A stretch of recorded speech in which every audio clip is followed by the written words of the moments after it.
A huge crater scars the Scottish landscape, one day after the mysterious crash of Pan American Flight 103.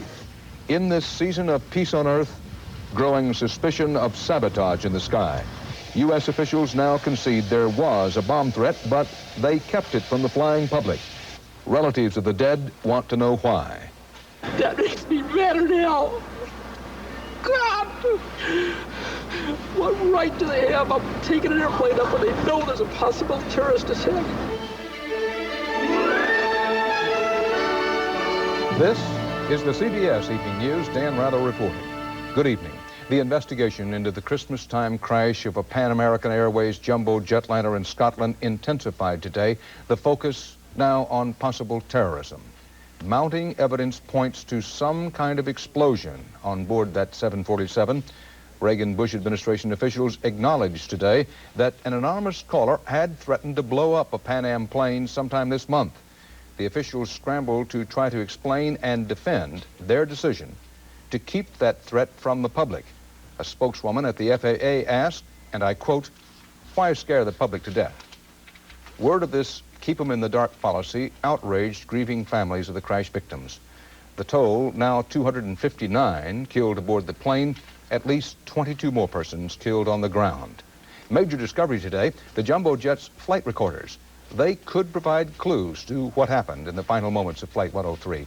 CBS News correspondent Anthony Mason is following the investigation in Lockerbie, Scotland.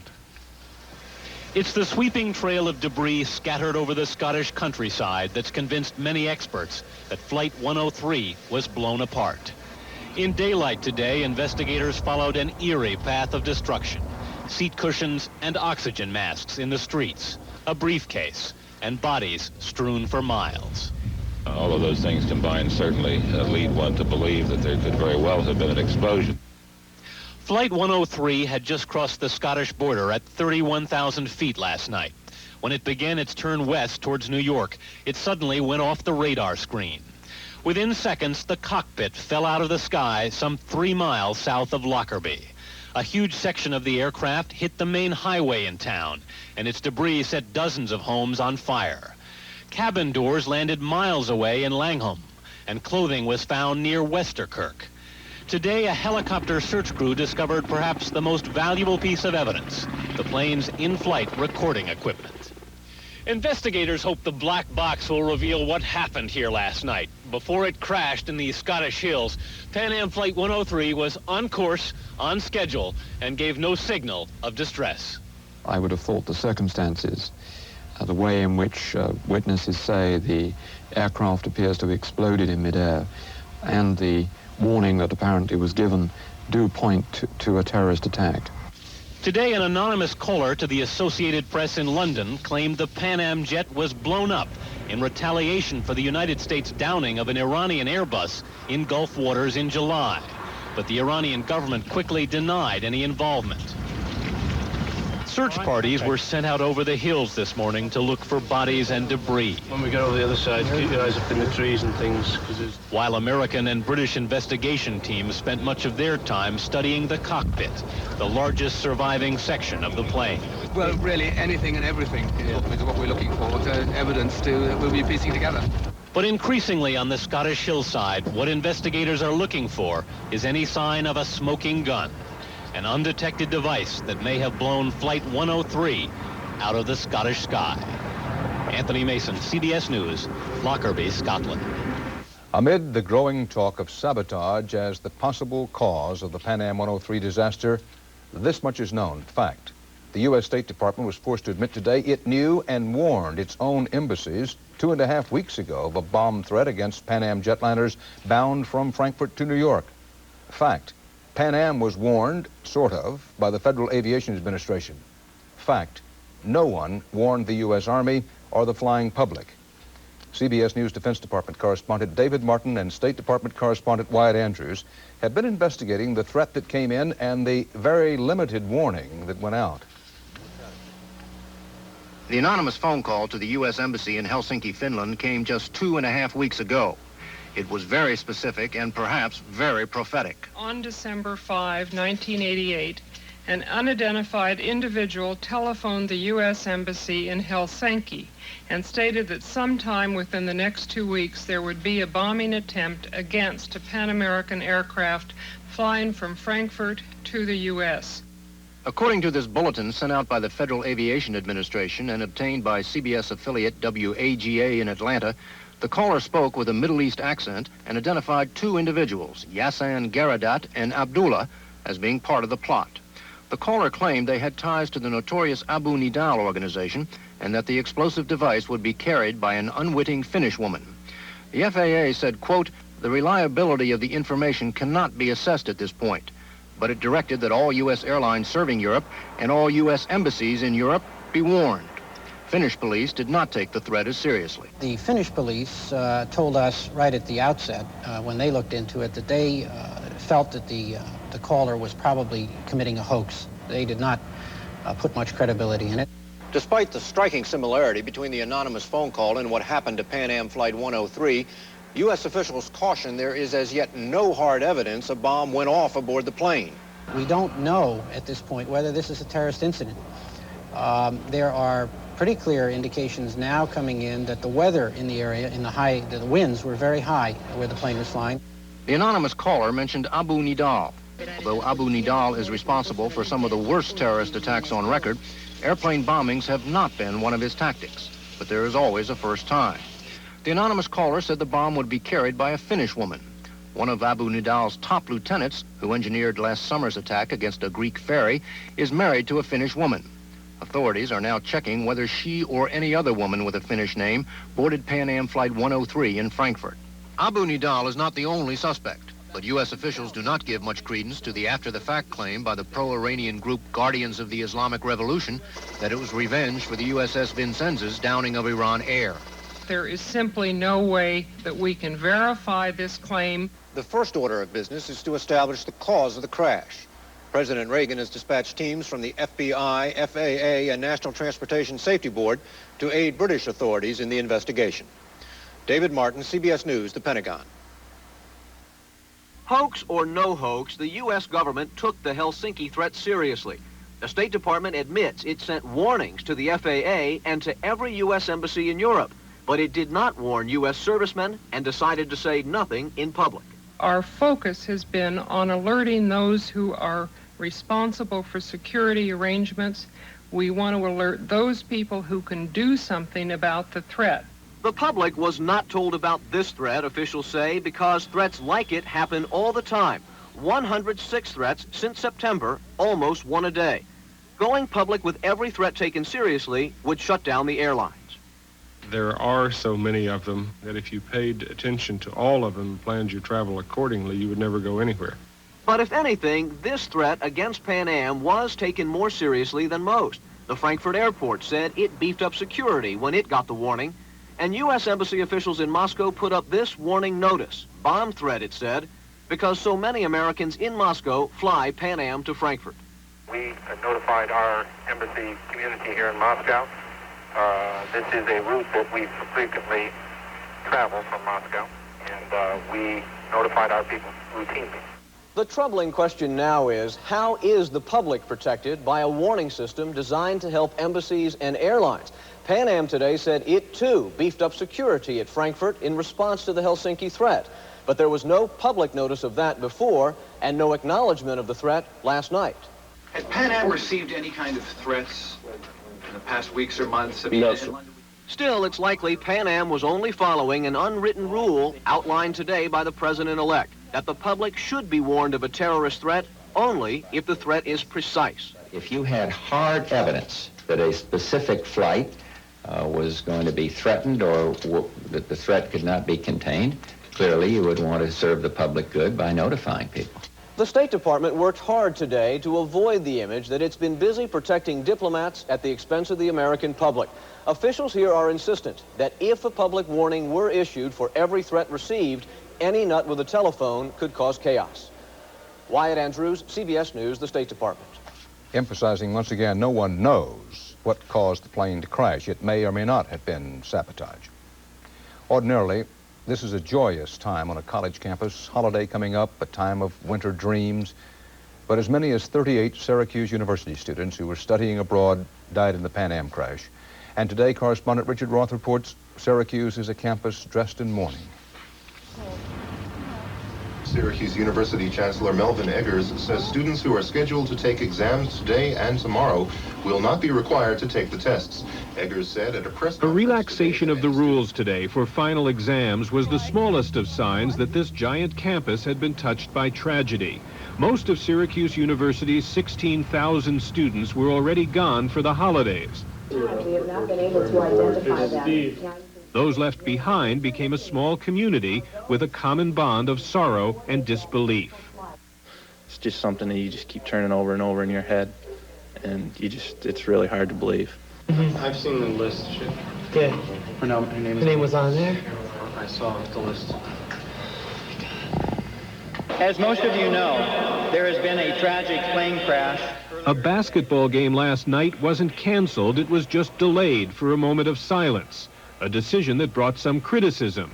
It was a decision that just hadn't been carefully made, said Chancellor Melvin Eggers today, explaining shock was the reason. And the shock got worse with news the air crash may have been the result of sabotage. Thought we were down in the depths when I heard of the tragedy in the first place. But to consider it as a deliberate act is almost incomprehensible to me. I find that just so appalling. Much of the day here was spent trying to accept a tragedy that simply could not be understood. They were among our best. They were all special. They were unique. Universities are sanctuaries of reason and ideas. At this one, the chancellor said, "Our sense of grief today is profound, but so is the understanding we must persevere." Richard Roth, CBS News, Syracuse, New York. And still to come on tonight's CBS Evening News, correspondent Bruce Morton on mourning across America for PanAm Flight 103, and Doug Donnell in Lockerbie, the Scottish town where it rained fire.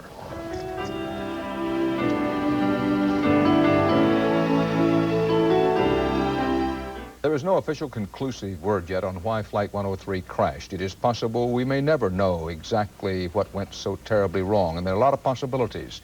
Structural problems with the aircraft, weather, but many experts on air disasters are beginning to work toward the conclusion that a bomb may indeed have been to blame. And CBS News correspondent Richard Schlesinger is here now to tell us why. Richard? Well, Dan, as you've said, it's still too early to know for sure what caused the crash, but today aviation experts are looking at what we do know happened yesterday, and some of them are starting to say it all looks frighteningly familiar.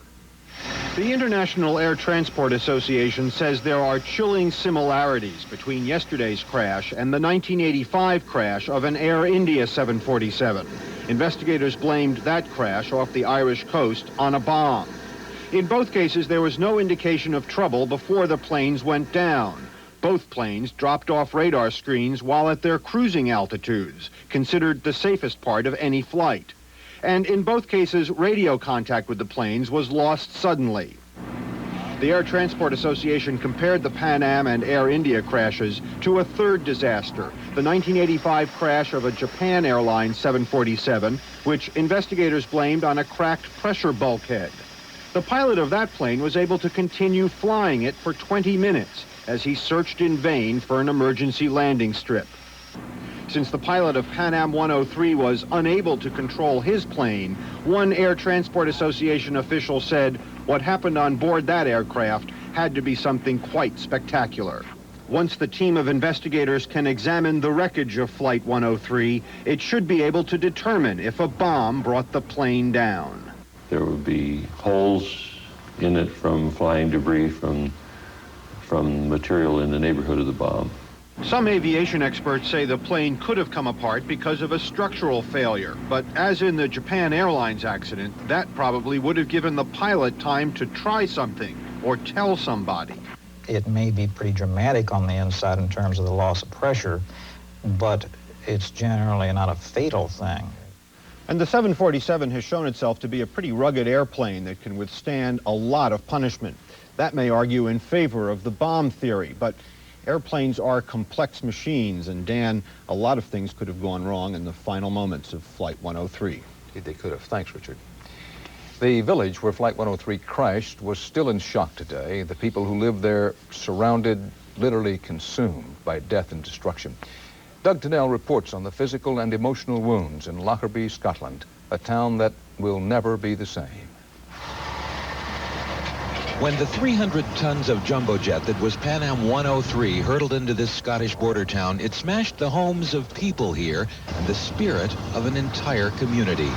The destruction began with a deluge of burning jet fuel and shards of aluminum, wheels, wings, and fuselage. It spread across nearly 40 square miles of picturesque Scottish lowlands. After the wreckage stopped falling, there was the realization that for an instant, the sky rained people too. How can any of us conceptualize what has happened when 250-odd people, die in such a tragedy? This is a rural town where everyone knows everyone else, and last night was all they could talk about. It's a very quiet, close-knit community, and I think it's this disaster certainly is something that will bring out this sense of community very markedly. I mean, everybody just help everybody else. Today, they stared in wonder at what their village had become when yesterday they only thought of Christmas. Well, there were dances and things planned, over the Christmas period, and these things will just not take part, and they just won't happen now. The most important Christmas list for Lockerbie this year is the one at Town Hall, naming local residents who survived. Slowly, they are putting their town back together. At first glance, it could be almost any busy pre-Christmas evening on this main street, but that's only if you don't look to the hills overlooking Lockerbie tonight, where the search effort is still underway. Helicopter by helicopter, they are diligently ferrying the bodies in from the fields around Lockerbie, and yet there may be as many as 100 still out there. Doug Tennell, CBS News, Lockerbie, Scotland. Ready? In a minute, honey. It's nice to be noticed for what you wear and how you look. And Human Services Secretary. He did so over complaints by some anti-abortion groups that Bush had broken faith with him because Dr. Sullivan, in their opinion, isn't absolutely opposed to abortion. CBS News National Affairs correspondent Leslie Stahl reports there were others named to high posts in the incoming Bush administration too today, and new complaints that the Bush cabinet is shaping up as mostly a wealthy, establishment, middle-aged white man's club at the top. Mr. Bush named the first black to his cabinet, and as his staff was eager to point out, the second Hispanic and a Polish American. For Veterans Affairs, a surprise, former Congressman Edward Derwinski of Illinois. Interior Secretary, another surprise, another Congressman, Manuel Lujan of New Mexico. Transportation, Chicago transit official Samuel Skinner. Environmental Protection Agency, William Riley of the Conservation Foundation. And for Health and Human Services, Dr. Louis Sullivan, opposed by anti-abortion groups after he was quoted as saying he supports a woman's right to an abortion. I hope you read my lips. I am opposed to abortion, except in the case of rape, incest, or a threat to the life of the mother. Mr. Bush insisted they see eye to eye. I'm the one that's going to err on the side of human life. I'm the one that's going to, if you want to make it so simplistic, be pro-life instead of pro-choice. Now critics say Mr. Bush is creating a two-tiered cabinet with white male friends in the top posts, minorities in the others. Most of the subject matter is too important to be handled by a cabinet-level version of the quota system. I reject that notion. Serving as the Secretary of Health and Human Services, the largest government entity, one of the largest in the world, larger than most foreign countries, is a tremendous responsibility. 2 posts to go, labor and energy. So far, there are no women in the Bush cabinet. Transition sources say they're still talking with Elizabeth Dole. Leslie Stahl, CBS News, Washington. The South African-ruled territory of Namibia is officially on its way to independence. The agreement, mediated by the United States, was signed at the United Nations today by diplomats from South Africa, Cuba, and Angola. A separate accord calls for the phased withdrawal of Cuban troops from Angola.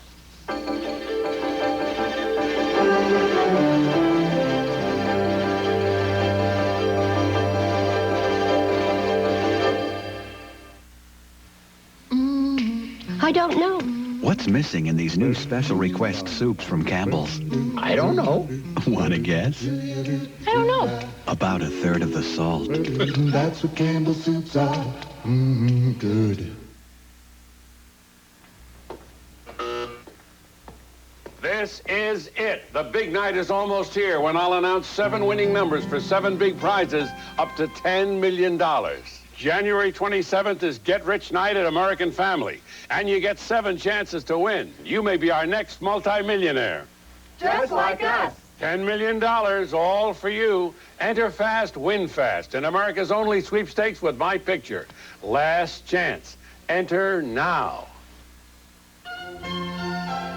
Life's finer pleasures. Happily, some more affordable. Like Grey Poupon Dijon mustard. Created from an original Dijon recipe so fine it even has white wine to enhance fillets, enliven sauces, and dress up salad dressings. So enjoy one of life's finer pleasures. Pardon me, would you have any Grey Poupon? But of course, Grey Poupon, one of life's finer pleasures.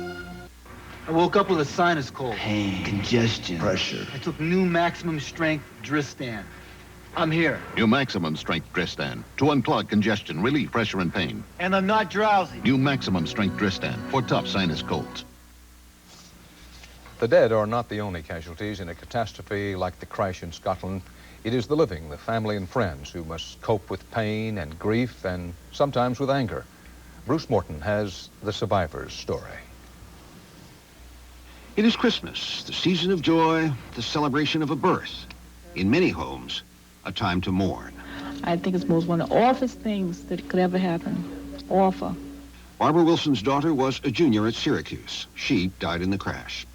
John Mulroy's family had been preparing a Christmas reunion, but there will be 6 empty chairs. Mulroy and 5 other family members died. My sister Joan had the table set for them, expecting them, you know. And that's it. Arva Thomas's parents sent him to school in Germany. It would be safer, they thought, than home in Detroit, but Arva Thomas died. His Christmas present was to come home. He wanted to be home for Christmas. At Seton Hill College, it was a Christmas song, but sung at a memorial mass. Wendy Polinsky mourned her friend Beth Johnson. She was just so nice. She didn't want to hurt anyone. But other mourners asked if there were threats of a bomb, why weren't we told? That makes me better now. God! What right do they have? I'm taking an airplane up and they know there's a possible terrorist attack. I was okay until that. I heard that. Joy and grief this Christmas time, unevenly, arbitrarily divided. He missed the flight he was supposed to take. We bought him tickets a couple months ago, and he missed the flight. Lieutenant George Williams caught the PanAm flight and died. Thank God I'm home. Thank God I'm home and I'm safe, and I wasn't one of the unlucky ones. Jennifer Lee Aitken had missed the PanAm flight, caught a later one, and lived. A time for joy, a time in many homes for weeping, a time to remember. George Williams's father had the best idea for how to do that. Each Christmas, if you find somebody that needs help badly, do something for them at Christmas and make that something you do for Jordy. And that way, he'll be happy where he is. In that way, Jordy Williams can live in the memories of those who love him. And so, at Christmas time, can all the rest. Bruce Morton, CBS News. And that's tonight's CBS Evening News. Dan Rather. See you tomorrow. Good night. What's that fragrance you're wearing?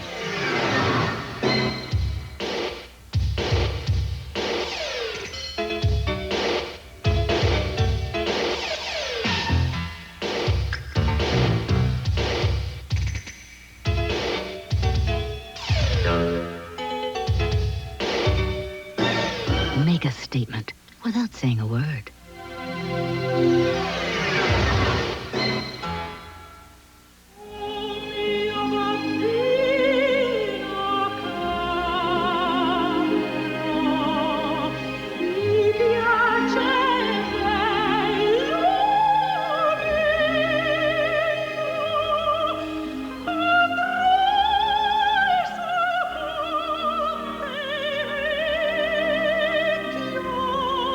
Tots champagne.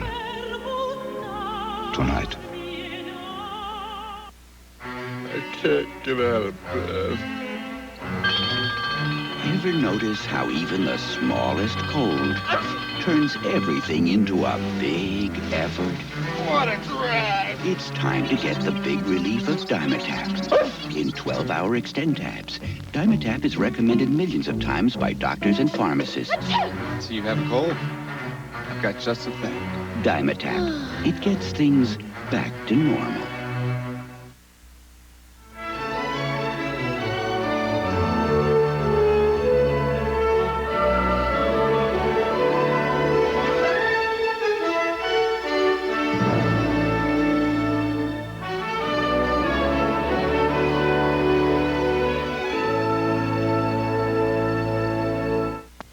This is CBS. Ray Miller